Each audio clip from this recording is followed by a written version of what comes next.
وہ گھر جس میں قرآن کریم کی تلاوت کی جاتی ہے، وہ گھر آسمان والوں کو ایسے ہی نظر آتا ہے جیسے ہمیں آسمان پہ تارے نظر آتے ہیں.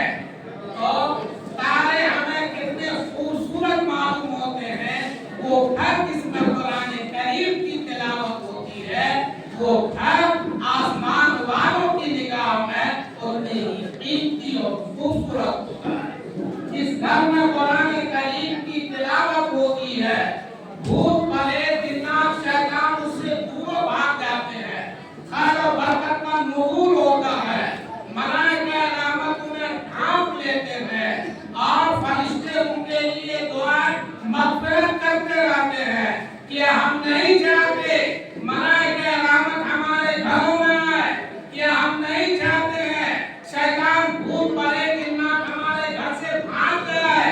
ہم شیطانوں اور بھوتوں اور جناتوں سے کتنے پریشان ہوتے ہیں. اللہ رب العزت نے اس کا علاج آقا مولا صلی اللہ علیہ وسلم کے زمانے بتلا دیا.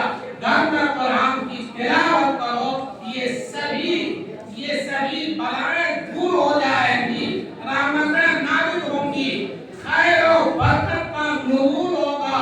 برکت کا مفہوم یہ نہیں سمجھیے گا 10 روپیہ 20 روپیہ ہو جائے گا، بلکہ 10 روپیہ میں آپ کا اتنا کام ہو جائے گا جتنا کام آپ 100 روپے میں بھی نہیں کر سکتے تھے.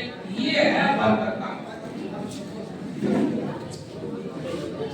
اور دینی بھائیوں، آگے آقا مولا صلی اللہ علیہ وسلم نے ارشاد فرمایا، من تلا قرآن فاستظہرہ فأحل حلالہ وحرم حرامہ ادخلہ اللہ الجنہ.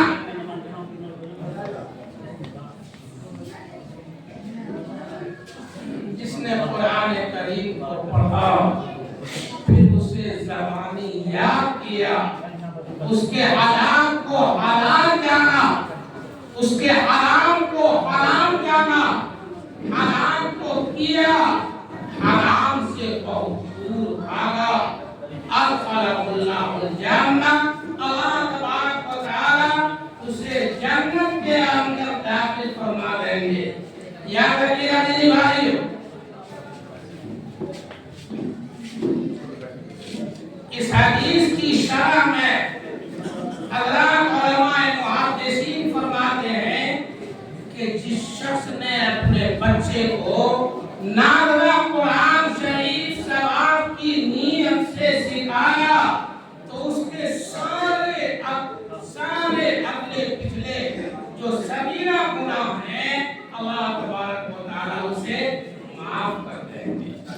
اور پھر آگے فرمایا کہ جس نے اپنے بچے کو حافظ بنایا، قرآن کو زبانی یاد کرایا، اسے کل قیامت کے دن ایسے ہی اٹھایا جائے گا جیسے کہ 14ویں رات کا وہ چاند.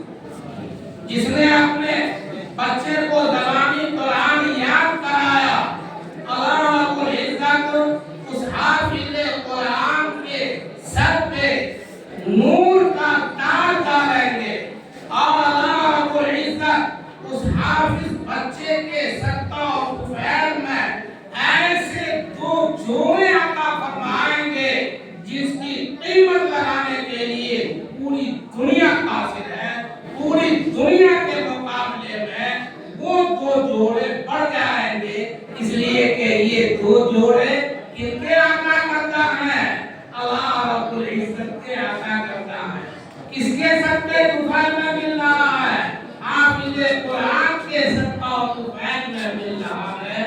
اس لیے دینی بھائیوں، حفظ قرآن کی نعمت کو آسان بہت قیمتی نعمت سمجھیے گا، اس سے بڑھ کر کوئی نعمت نہیں. اور آگے اللہ رب العزت نے ارشاد، آگے آقا نے فرمایا کہ وَشَفَّعَهُ فِي عَشَرَةٍ مِّنْ أَهْلِ بَيْتِهِ، اس حافظ قرآن کو اللہ تبارک و تعالیٰ سفارش کرنے کا حق عطا فرمائیں گے.